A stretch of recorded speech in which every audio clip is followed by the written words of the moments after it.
Okay masters. அனைவருக்கும் வணக்கம். இன்னைக்கு நான் சொல்ல போற தலைப்பு கர்மா. கர்மானா என்ன? கர்மா அப்படின்னாவே உங்க எல்லாருக்குமே தெரியும். அது ஒரு செயலை குறிக்குது அப்படிங்கிறது. அது செயல் மட்டும் இல்ல, அந்த செயல்ல இருந்து நமக்கு கிடைக்கக்கூடிய அந்த விளைவையும் சேர்ந்ததுதான் கர்மா அப்படிங்கிறது. கர்மா என்பது செயலும் அதன் விளைவும் ஆகும். நாம் நினைப்பது, பேசுவது, செய்வது அனைத்தும் ஒரு சக்தியை உருவாக்குகிறது. அது பின்னர் நமக்கே திரும்பி வருகிறது. ஸோ நீங்க ஒரு செயல் அப்படின்னு எடுத்துக்கிட்டீங்கன்னா, அது நம்ம உடல் மூலியமா செய்யக்கூடிய செயல் மட்டும் கிடையாது. உங்க மனசுல நீங்க என்ன யோசிக்கிறீங்க, நீங்க எப்படி பேசுறீங்க, அது எல்லாமே ஒரு செயல்ல அடங்கக்கூடியதுதான். ஸோ அது எல்லாத்துக்குமே ஒரு சக்தி இருக்கு. நம்ம நினைச்சுப்போம், நம்ம சிந்திச்சுட்டு தானே இருக்கோம், இது என்ன ஒரு பெரிய பாதிப்பை நமக்கு கொடுக்க போகுது அப்படின்னு. கிடையாது. நீங்க சிந்திக்கும் போது உங்களுடைய எண்ணங்களுக்கு ஒரு சக்தி இருக்கு, ஆற்றல் சக்தி இருக்கு. சோ அந்த சக்தியை நீங்க வெளிப்படுத்தும் பொழுது அந்த சக்தி திருப்பி உங்களுக்கே திரும்பி சேரும். ஏன்னா அந்த சக்தியை நீங்க எங்க வெளிப்படுத்துறீங்க? இந்த பிரபஞ்சத்துல நம்மளை சுத்தி பிரபஞ்சம் இருக்கு. நம்மளை நம்ம நினைச்சிட்டு இருப்போம், நம்மளை யாருமே கவனிக்கல அப்படிங்கிற மாதிரி நம்ம நினைச்சிட்டு இருப்போம். ஆக்சுவலா பாத்தீங்கன்னா நம்மள இந்த பிரபஞ்சம் கவனிச்சுக்கிட்டே தான் இருக்கு. உங்களை நீங்க என்ன செய்யறீங்களும் கவனிச்சிட்டு இருக்கு. அதே சமயம் நீங்க என்ன யோசிக்கிறீங்க, என்ன பேசுறீங்க, யாரை எப்படி நடத்துறீங்க, எல்லாத்தையுமே இந்த பிரபஞ்சம் நல்லாவே கேமரா மாதிரி நம்மள கவனிச்சுட்டு தான் இருக்கு. நம்ம செய்யற ஒரு ஒரு விஷயங்களுமே ஆகாஷிக் ரெக்கார்ட்ல அப்படியே ஸ்டோர் ஆயிட்டு தான் இருக்கு. ஸோ அதனால இந்த கர்மா அப்படிங்கிறது பாத்தீங்கன்னா இன்னைக்கு எல்லாராலையுமே பேசப்படுது. நிறைய பேர் இந்த கர்மா மேல நம்பிக்கை இல்லை அப்படின்ற மாதிரி இருந்தாங்க. பட் இப்போ பாத்தீங்கன்னா எல்லாருமே ஆல் ஓவர் த வேர்ல்டு இந்த கர்மா உண்மை, கர்மாங்கிறது ஒண்ணு இருக்கு அப்படிங்கிறத முழுமையா நம்புறாங்க. சோ நம்மளுடைய எண்ணங்கள், நம்மளுடைய வார்த்தைகள், நம்மளுடைய செயல், அதனுடைய விளைவு, அதுதான் காஸ் அண்ட் எஃபெக்ட் அப்படின்னு சொல்லுவாங்க. சோ அது எல்லாமே இந்த கர்மால அடங்குது. இப்போ அடுத்தது அது எப்படி ஒர்க் ஆகுது அப்படின்னு பாத்தீங்கன்னா, இப்போ நான் கொஞ்ச நேரத்துக்கு முன்னாடி சொன்ன மாதிரி நம்மளுடைய எண்ணங்களுக்கு ஒரு எனர்ஜி இருக்கு. ஸோ எண்ணம் அப்படின்னாவே அது ஒரு சக்தியை வெளிப்படுத்துது அப்படிங்கிறது, ஒரு அதிர்வை வெளிப்படுத்துது அப்படிங்கிறது. ஸோ அந்த அதிர்வு இப்போ ஒருத்தவங்களை பத்தி நம்ம நெகட்டிவா நினைக்கும் போது, ஸோ நீங்க ஒரு எதிர்மறையான ஒரு அதிர்வை நீங்க வெளிப்படுத்துறீங்க. ஸோ யாரை பத்தி நினைக்கிறீங்களோ அந்த அதிர்வு அவங்கள போய் அது போய் அடையும். ஸோ அப்படி அவங்கள போய் அது சேரும் பொழுது அவங்க கண்டிப்பா உங்ககிட்ட என்ன கொடுப்பாங்கன்னா, நீங்க என்ன கொடுத்தீங்களோ அதே தான் திரும்பி உங்களுக்கு கிடைக்கும். அதனால எல்லாமே கர்மாவை பொறுத்த வரைக்கும் எல்லாமே உங்களுடைய எண்ணத்துல இருந்து ஆரம்பிக்குது. நாம என்ன விதைக்கிறோமோ அதுதான் நமக்கு கிடைக்கும் அப்படிங்கிறது. இன்னொன்னு ஆக்ஷன், செயல் அப்படிங்கிறது நீங்க எடுத்துக்கிட்டீங்கன்னா, ஸோ என்ன மாதிரி செயல் நீங்க செய்யறீங்களோ, இப்போ செயல் அப்படிங்கிறதுக்கு பதிவுகள் அப்படிங்கிறாங்க இங்க. அது ஏன் அப்படி சொல்றாங்கன்னு பார்த்தீங்கன்னா, இப்போ ஒரு செயலை நம்ம திரும்ப திரும்ப செய்யும் போது அது என்ன ஆயிடுது, நம்மளுடைய மனதுல போய், நம்ம மனம் அப்படின்னு சொல்லும் பொழுது நம்மளுடைய ஆள் மனதுல போய் அது பதிவாயிடுறது. ஸோ இப்போ உதாரணத்துக்கு இப்போ காலையில எந்திரிச்சு நம்ம ப்ரஷ் பண்றோம். அது நமக்கு குழந்தையா இருக்கும்போது அதை கற்றுக் கொடுத்துருப்பாங்க. எப்படி ப்ரஷ்ஷை பிடிக்கணும், எப்படி நம்ம பல் தேய்க்கணுங்கிறத நமக்கு நம்மளுடைய பெற்றோர்கள் கற்றுக் கொடுத்துருப்பாங்க.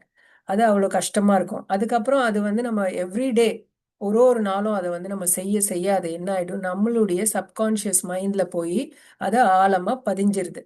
ஸோ அதுக்கு அடுத்த நாள்ல இருந்து நல்லா பதிஞ்சதுக்கு அப்புறமா நம்ம என்ன பண்ணுவோம், நமக்கு யாரும் சொல்லணும்னு அவசியம் இல்லை. நம்மளுடைய கான்ஷியஸ் மைண்ட் ஏதாவது யோசிச்சுட்டு இருந்தா கூட நம்ம பாட்டுக்கு ப்ரஷ் அழகா நம்ம ப்ரஷ் பண்ணிட்டே இருப்போம். ஏன்னா அது ஒரு பழக்கம், அது ஹேபிட்டா நமக்கு ஸ்டோர் ஆயிடுச்சு, அது ஆட்டோமேட்டிக்கா மாறிடுச்சு. ஸோ அதை நம்ம யோசிச்சு தான் செய்யணும், இப்படிதான் செய்யணும்னு அப்படின்னு இல்லை, நம்ம அதை பாட்டுக்கு நம்ம செஞ்சுட்டே இருப்போம். ஸோ அதே மாதிரி தான் அந்த செயல் அப்படிங்கிறது. நீங்க என்ன மாதிரியான செயல் செஞ்சாலும் சரி, அதை நீங்க திரும்ப திரும்ப செய்யும் பொழுது அது எண்ணமா இருந்தாலும் சரி, ஒரு எதிர்மறையான எண்ணமோ இல்ல நேர்மறையான எண்ணமோ, அதை நீங்க திரும்ப திரும்ப உங்களுக்குள்ள நீங்க யோசிக்கும் பொழுது உங்களுடைய ஆழ் மனதுல போய் அது பதிவாயிடும். சோ அந்த பதிவுகள் தான் உங்களுக்கு என்னவா வரும், அனுபவங்களா உங்களுடைய வாழ்க்கையில நீங்க அனுபவிக்க ஆரம்பிப்பீங்க.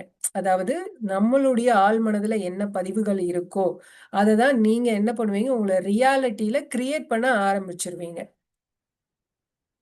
சோ அதுதான் இந்த அனுபவம், அதான் விளைவு அப்படிங்கிறது வந்து அந்த எக்ஸ்பீரியன்ஸை தான் சொல்றாங்க. அந்த பதிவுகள் பின்னல் வாழ்க்கை அனுபவங்களாக நமக்கு திரும்ப வருகின்றன. சோ அதனால நம்ம என்ன நினைக்கிறோம், நம்ம வந்து நம்மளுடைய எண்ணங்கள் எப்படி இருக்கு அப்படிங்கிறத பார்க்கறது, அப்புறம் நம்ம எப்படி பேசுறோம், என்ன செய்யறோம், இது மூணுமே வந்து ரொம்ப ரொம்ப முக்கியம். ஏன்னா அதோடைய விளைவு வந்து ரொம்ப நீங்க என்ன மாதிரி செய்யறீங்களோ அதுக்கு ஏத்த மாதிரி அதை விட டபுள் மடங்கா தான் உங்களுக்கு வந்து அதோட விளைவு இருக்கும் அப்படிங்கிறது. இப்போ நம்மளுடைய நியூட்டன்ஸ் தேர்ட் லா அப்படின்னு எடுத்துட்டீங்கன்னா, for every action there is an equal and opposite reaction அப்படிங்கறத நீங்க கேட்டிருப்பீங்க. ஸோ அதனால வந்து நீங்க எது செஞ்சாலுமே அந்த எண்ணம் எப்படி இருக்கோ அது பிரகாரம் தான். இப்ப நீங்க வந்து அன்பா பேசுறீங்க ஒருத்தவங்க கிட்டனா, ஒரு எதிராளி உங்க கூட இருக்காங்க அப்படிங்கும்போது, உங்க முன்னாடி ஒருத்தவங்க இருக்காங்கன்னா அவங்க கிட்ட நீங்க அன்பா பேசுறீங்க. சோ அன்பா நீங்க பேசும்போது அவங்க உங்ககிட்ட எப்படி நடந்துப்பாங்க? அன்பா தான் நடந்துப்பாங்க. அதுவே நீங்க வந்து ரொம்ப கோபமா, நம்ம குழந்தைங்க கிட்ட வந்து ஒரு ஒரு விஷயத்தையும் சில சமயம் வந்து நம்ம பேச்ச கேட்கறது இல்ல அப்படின்ட்டு நம்ம ரொம்ப கோவமா தான் வந்து அவங்க கிட்ட பேசுவோம். நம்ம உணர்வும் பார்த்தீங்கன்னா, அந்த கோபமான உணர்வ தான் வச்சிருப்போம். நம்ம வார்த்தைகளும் வந்து கடுமையா இருக்கும். ஸோ அப்படி இருக்கும்போது அதுக்கான விளைவு என்னவா இருக்கும்? அவங்க நம்ம பேச்ச கேட்க மாட்டாங்க. நம்ம எத்தன தடவ சொன்னாலும் கேட்க மாட்டாங்க. ஏன்னா, ஒரு ஒரு தடவையும் நம்ம எப்படி சொல்லுவோம்னா, ஒரு கோபத்தோட தான் சொல்றோம். ஸோ அதனுடைய விளைவு தான் நம்ம வந்து நம்ம பேச்ச கேட்காம இருக்கிறது, நம்ம சொல்றதுக்கு நேர் எதிரா அவங்க செய்யறது. இது எல்லாமே வந்து நம்மளுடைய பேச்சின் மூலியமா நம்ம பார்க்குற அந்த விளைவு அப்படிங்கிறது.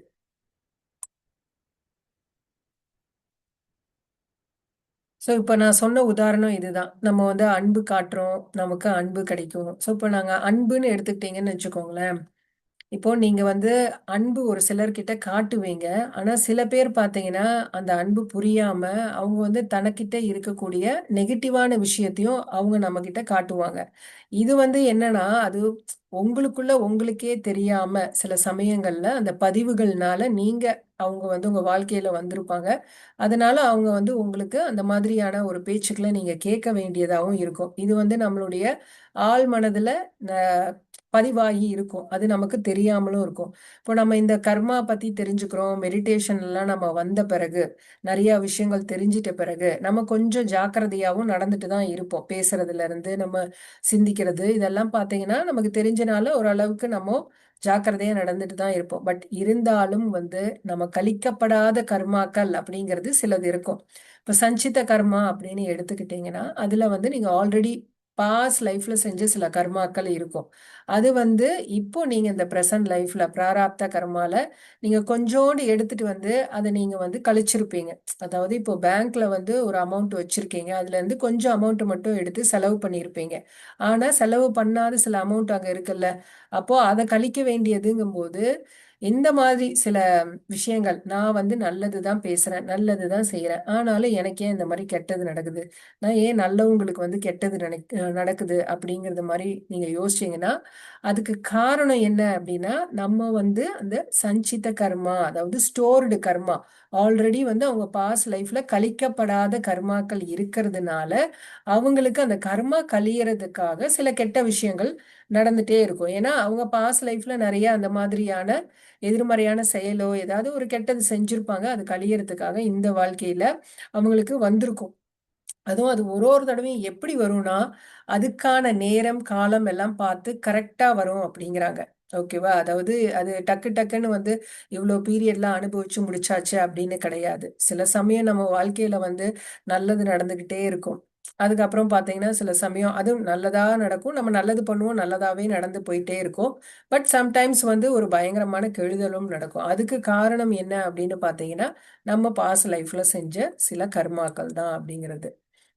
இப்ப கோபம் எடுத்துக்கிட்டா, நம்ம கோபத்த வந்து ஒருத்தவங்க மேல காட்டும் பொழுது, அந்த கோபம் நமக்கு திரும்ப அப்படியே வரும். அதுவும் வந்து டபுள் மடங்கான கோபம் வரும். கோபத்தால இப்போ ரிலேஷன்ஷிப் வந்து எடுத்துக்கிட்டீங்கன்னா, அதிகமா ரொம்ப கஷ்டமான அந்த உறவு ரொம்ப கஷ்டமா இருக்கு. அது அது வந்து ரொம்ப மோசமா போறதுக்கு காரணமே வந்து இந்த கோபம் அப்படிங்கிறது தான். ஏன்னா, இந்த கோபம்ங்கிறது வந்து ரொம்ப ரொம்ப மோசமான ஒரு கர்மாவ வந்து கிரியேட் பண்ணுது. இது என்ன பண்ணுதுன்னா, உங்களுக்கு வந்து ஏற்கனவே இருக்கக்கூடிய கர்மாவ இன்னும் அதிகரிக்குது. ஆல்ரெடி உங்ககிட்ட இருக்கும். பட் நீங்க வந்து மறுபடியும் கோபப்பட என்ன ஆகும்னா, இன்னமும் அந்த கர்மா இன்க்ரீஸ் ஆயிட்டே போகும். அத வந்து நீங்க ஃபியூச்சர்ல அத நீங்க கழிக்கிறதுக்காக சில இன எக்ஸ்பீரியன்ஸ நீங்க இது பண்ணுவீங்கங்கிறது தான். உதவி. அதுவே இப்ப நீங்க வந்து உதவி செய்றீங்க ஒருத்தருக்கு. அப்ப என்ன ஆகும்? உங்களுக்கு அந்த உதவி வந்து பல மடங்கா திருப்பி வரும். இப்போ யாராவது ரொம்ப கஷ்டப்படுறாங்க அப்படிங்கும்போது, அவங்க உங்ககிட்ட உதவியே கேட்கலாம். ஆனா கண் முன்னாடியே அவங்க கஷ்டப்படுறாங்கன்னு தெரியுது. அது வந்து தெரிஞ்சவங்களா இருந்தாலும் சரி, தெரியாதவங்களா இருந்தாலும் சரி, நீங்க போயிட்டு அவங்களுக்கு உதவி செய்றீங்க அப்படிங்கும்போது, அவங்க அந்த மனுஷங்க நீங்க உதவி செஞ்சவங்க உங்களுக்கு உதவி செய்ய முடியலனாலும், அந்த உதவி வந்து உங்களுக்கு தேவையான நேரத்துல கரெக்டா இந்த பிரபஞ்சம் வந்து கொண்டு வந்து சேரும் அப்படிங்கிறது தான். ஸோ இந்த கர்மா அப்படிங்கிறது பார்த்தீங்கன்னா, இப்போ ஒரு உறவே எடுத்துக்கோங்க. கணவன், மனைவி உறவே எடுத்துக்கோங்களேன். ஒரு கணவன் வந்து அந்த மனைவிய ரொம்பவுமே துன்பம் குடுத்துட்டே இருக்காரு. மனசளவு கஷ்டப்படுத்துறாரு அப்படிங்கும் பொழுது, ஆனா அந்த மனைவி என்னன்னா அதெல்லாம் பொறுத்துப்பாங்க. திருப்பி ஒண்ணுமே அந்த கணவருக்கு ஒரு துன்பத்தையுமே தரமாட்டாங்க. ஆனா அவங்க வந்து பொறுத்துப்பாங்க, அன்பா தான் நடந்துப்பாங்க. இப்போ இந்த கர்மா இவரு செய்யற இந்த கர்மா வந்து மனைவி கிட்ட இருந்து கிடைக்கலனாலும், இவருடைய வார்த்தைகள், இவருடைய எண்ணங்கள், இவருடைய செயல் அப்படிங்கும் பொழுது, இவரு இவ்ளோ விஷயங்கள் செஞ்சுட்டே இருக்காரு அப்படிங்கும் பொழுது, இது வந்து டபுள் மடங்கா சொல்லப்போனா 10 மடங்கா வேற யாராவது இவருக்கு வந்து அத திருப்பி குடுப்பாங்க. அந்த அ யார் அவங்க துன்பப்படுத்துறாங்களோ, அவங்க தான் இவங்களுக்கு திருப்பி குடுப்பாங்கன்ட்டு இல்ல. ஏன்னா ஒண்ணொண்ணுத்தையும் என்னன்னா, இந்த பிரபஞ்சத்துல நம்ம வெளிப்படுத்துறோம். ஒரு நல்லதா இருந்தாலும் சரி, ஒரு கெட்டதா இருந்தாலும் சரி, எல்லாத்தையுமே வந்து இந்த பிரபஞ்சத்துல நம்ம வெளிப்படுத்துறோம். சோ, அதனால அத என்ன பண்ணும்னா, எல்லாத்தையும் வாங்கிட்டு அது 10 மடங்கா நமக்கு திருப்பி குடுக்குறோம் அப்படிங்கிறது தான் இது. ஸோ ஆன்மீகமும், கர்மாவும் அப்படின்னு எடுத்துட்டீங்கன்னா, ஆன்மீகம் நமக்கு என்ன என்ன சொல்லுதுன்னா, நமது எண்ணங்களையும், செயல்களையும் விழிப்புணர்வுடன் பார்க்க கற்றுக் கொடுக்கிறது. தியானம் எதிர்மறை கர்மாவை குறைத்து, அமைதி மற்றும் கருணையை வளர்க்க உதவுகிறது.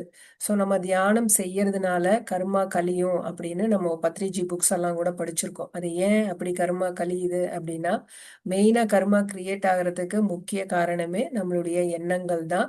நம்ம தியானம் செய்யும் பொழுது ஆட்டோமேட்டிக்கா நமக்கு என்ன நடக்கும் அப்படின்னு பார்த்தீங்கன்னா, நம்மளுடைய எதிர்மறையான எண்ணங்கள் வந்து நம்மள விட்டு போயிட்டே தான் இருக்கும். ஸோ நம்மளுடைய எதிர்மறையான எண்ணங்கள் நம்மள விட்டு போகும் பொழுது, நம்மளுடைய கர்மாவும் கழியும். இன்னொரு விஷயம் நமக்கு வந்து நெறைய கர்மாக்கள் ஆல்ரெடி இருக்கு அப்படிங்கிறது உங்களுக்கு தெரியுது அப்படிங்கும் பொழுது, நீங்க நல்ல விதமா சேவைகள் செய்யறது, கஷ்டப்படுறவங்களுக்கு உதவுறது, இப்ப ஏழைங்களுக்கு வந்து நம்ம சாப்பாடு போடலாம். இந்த மாதிரி உங்களால முடிஞ்ச உதவிகளை நீங்க செய்யும் பொழுது, உங்களுடைய கெட்ட கர்மாக்கள் வந்து கழியும் அப்படிங்கிறாங்க. ஸோ இது மூலியமாவும், தியானம் பண்றது மூலியமாவும், நம்ம சேவைகள் செய்யறது மூலியமாவுமே நம்ம கர்மாக்கள கழிக்க முடியும் அப்படிங்கிறாங்க.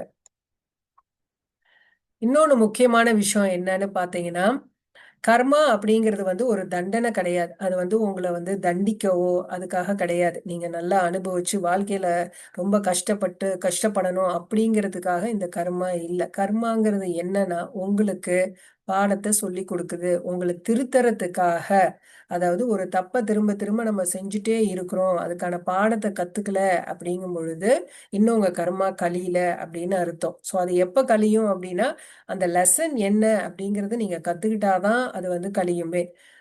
அதுவும் இல்லாம ஒரு ஒரு செயலுக்கும் ஒரு விளைவு உண்டு. ஸோ அந்த அந்த செயல் எப்படி இருக்கு? அந்த செயல் நீங்க என்ன மாரி செய்யறீங்க? அதுவுமே முக்கியம். இன்னொன்னு ஃபர்கிவ்னஸ் அண்ட் கம்பேஷன்னு ஒண்ணு. நம்ம ஒரு ஒரு நாளுமே நம்ம மன்னிக்கிறத செய்யணும் அப்படின்னு சொல்லிட்டு இருக்கோம். ஸோ ஃபர்கிவ்னஸ் பிரேயர் கூட நம்ம பண்ணியிருக்கோம்.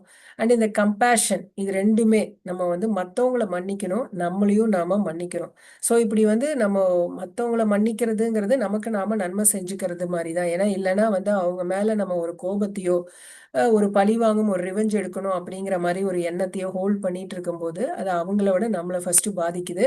அதனால இந்த மன்னிப்பு அப்படிங்கிறதோ, நம்ம கருணை காட்டுறதோ, இது எல்லாமே வந்து நம்மளுடைய கர்மாக்கள முழுமையாவே அத அழிச்சிரும் அப்படிங்கிறாங்க. இன்னொன்னு வந்து இந்த லெசன்ஸ் எல்லாம் லேர்ன் பண்றது மூலியமாவும், நம்ம தியானம் செய்யறது மூலியமாவும், நமக்கு அந்த விழிப்புணர்வு அப்படிங்கிறது கிடைக்குது. அந்த விழிப்புணர்வு கிடைச்சாவே வந்து, நீங்க இன்னமும் வந்து அதிகமான கர்மாக்கள சேர்த்தாம இருப்பீங்க. ஏன்னா, நம்ம விழிப்புணர்வு அப்படிங்கிறது நமக்கு அதிகரிச்சிருச்சுன்னா, நம்ம பிரசன்ட் மொமெண்ட்ல வாழ ஆரம்பிச்சுருவோம். பிரசன்ட் மொமெண்ட்ல இருந்தாவே, மேற்கொண்டு கர்மாக்கள நம்ம வந்து சேர்த்தாம இருப்போம் அப்படிங்கிறது தான். ஸோ இதுதான் வந்து கர்மாக்கள் பத்திய அந்த உண்மைகள் அப்படிங்கிறது. இன்னொன்னு நம்ம முன்னாடி சொன்ன மாதிரி, நம்ம என்ன விதைக்கிறோமோ அதை தான் கிடைக்கும் அப்படிங்கிறது. அன்பு அப்படிங்கிறத உங்க மனசுக்குள்ள நீங்க விதைச்சீங்கன்னா அன்புங்கிறத தான் நீங்க வெளிப்படுத்துவீங்க. மற்றவங்க கிட்டயும் நீங்க அன்பா தான் நடந்துப்பீங்க. அதே சமயம் நீங்க கோபம் அப்படிங்கறத வந்து நான் கோபத்தால தான் எல்லாத்தையும் சாதிக்க போறேன், நான் மிரட்டுனாதான் எல்லாரையும் கண்ட்ரோல் பண்ணாதான் எல்லா வேலையும் நடக்கும் அப்படிங்கிற மாதிரி நினைச்சீங்கன்னா அதுக்கான விளைவு என்னவா இருக்கணும்னா வலியும் வேதனையும் தான். நீங்க வந்து வலி அப்படிங்கறது தான் ரிசீவ் பண்ணுவீங்க. அதுவே நீங்க அமைதி அப்படிங்கிறத நீங்க விதைச்சீங்கன்னா, இல்ல நான் அன்பா தான் இருப்பேன், நான் வந்து அன்பால எல்லாத்தையும் சாதிக்க போறேன், குழந்தைங்க கிட்ட நான் அன்பா தான் நடப்பேன், என்னையும் நான் நேசிப்பேன் அப்படிங்கிற மாதிரி நீங்க ஒரு விதைய நீங்க உங்களுக்குள்ள போட்டீங்கன்னா, அப்போ நீங்க நினைக்க என்ன ரிசீவ் பண்ணுவீங்கன்னா ஹார்மோனி அப்படிங்கிறது, அதாவது சமநிலை. நீங்களும் உங்களுடைய மனம் எப்படி இருக்கணும்னா சமநிலையில இருக்கும். அப்போ வீட்லயும் சரி, வீட்ல எப்பவுமே ஒரு ஹார்மோனி இல்ல அப்படின்னு நினைச்சுக்கோங்களேன், அப்ப அங்க என்ன இருக்கும்? நிம்மதியே இருக்காது. சோ முதல்ல வந்து உங்ககிட்ட இருந்து தான் எல்லாத்தையுமே நீங்க ஆரம்பிக்கணும். உங்களுக்குள்ள நீங்க என்ன விதைக்கிறீங்க? உங்க மனசுல, அதாவது உங்களுடைய ஆழ் மனதுல நீங்க என்ன வந்து விதைக்கிறீங்களோ, அது வந்து பிற்காலத்துல அது வந்து அன்னைக்கே தெரியலனா கூட, கொஞ்சம் வருஷம் கழிச்சு நீங்க பார்த்தீங்கன்னா, அதுக்கான விளைவுங்கிறது உங்களுக்கு தெரியும். இன்னைக்கு நம்ம செய்யற ஒரு சில விஷயங்கள நம்ம வந்து நினைச்சிருப்போம், இதனால என்ன நமக்கு வந்து கிடைக்க போகுது அப்படிங்கிற மாதிரி இல்லாம, நம்ம என்ன நல்லது செஞ்சாலும் அது உடனடியா அதுக்கு பலன் கிடைக்கலனாலும், உங்களுக்கு அது எப்போ தேவையோ கரெக்ட்டா அது வந்து உங்கள வந்து சேரும் அப்படிங்கிறது தான். ஸோ இதுல இருந்து நம்ம தெரிஞ்சுக்கிறது ஃபைனல் மெசேஜ், இறுதி செய்தி என்னன்னு அப்படின்னு பார்த்தீங்கன்னா, கர்மா அப்படிங்கிறது வந்து உங்களுடைய உள் உலகத்தினுடைய வெளிப்பாடு. கர்மா என்பது நமது உள்ளார்ந்த உலகத்தின் பிரதிபலிப்பு. அதுதான். நீங்க உங்களுடைய உள் உலகத்தை வந்து அழகா வச்சிருந்தீங்கன்னா, உங்களுடைய வெளிச்சூழல், உங்களுடைய வெளி உலகம்ங்கிறது ஒரு அழகான பூந்தோட்டமா தான் இருக்கும். எண்ணம், சொல், செயல் ஆகியவற்றை மாற்றினால் வாழ்க்கையும் மெதுவாக மாறத் தொடங்கும் அப்படிங்கிறது. இப்போ நம்ம சில பேரு சொல்லி கேட்டிருப்போம், என்னோட வாழ்க்கை மாறவே மாட்டேங்குது, அப்படியே தான் இருக்கு அப்படிங்கிறத திரும்ப திரும்ப அவங்க வந்து சொல்லிட்டே இருப்பாங்க. ஸோ அதுக்கான எண்ணத்தை தான் அவங்க வந்து வச்சிருப்பாங்க மனசுல. அப்போ அவங்க வாழ்க்கை மாறுமா? மாறாது. ஏன்னா எந்த எண்ணத்தை நம்ம திரும்ப திரும்ப யோசிக்கிறோமோ, எந்த வார்த்தையை நம்ம திரும்ப திரும்ப சொல்லறோமோ, ஸோ அது வந்து நம்மளுடைய ஆழ் மனதுல பதிவுகளா போயிடும். ஸோ பதிவுகளா போயிடுச்சுன்னா அதை தான் நம்ம அனுபவிப்போம். உங்க வாழ்க்கை மாறணும்னா முதல்ல உங்க எண்ணத்தை மாத்தணும். அதே மாதிரி நீங்க எப்படி பேசுறீங்க, எப்படி சிந்திக்கிறீங்க, என்ன செய்யறீங்க, இது எல்லாத்தையும் நீங்க மாத்தினாதான் உங்க வாழ்க்கையுமே மாறும் அப்படிங்கிறாங்க. ஸோ இதுதான் ஃபைனலா வந்து கர்மால இருந்து நம்ம தெரிஞ்சுக்க கூடியது. ஸோ கர்மாங்கிறது வந்து உண்மை. இந்த கர்மா ஒண்ணு இருக்கு அப்படிங்கிறதுனால நம்ம வந்து வாழ்க்கையில ரொம்பவுமே ஜாக்கிரதையா இருக்கணும் அப்படிங்கிறது. இப்போ நம்மளுடைய ஆன்மா சில டிசைன்ஸ் எல்லாம் போட்டுட்டு வந்திருக்கு. இங்க வரதே நம்ம வந்து பாடம் கத்துக்க தான். இப்போ இந்த ஜென்மத்திலயும் இந்த லைஃப் டைம்லயும் நீங்க வந்து அந்த பாடத்தை கத்துக்கல. இப்போ ஒரு காதலர்கள் இருக்காங்கன்னு வச்சுக்கோங்க. 2 பேரும் லவ் பண்றாங்க.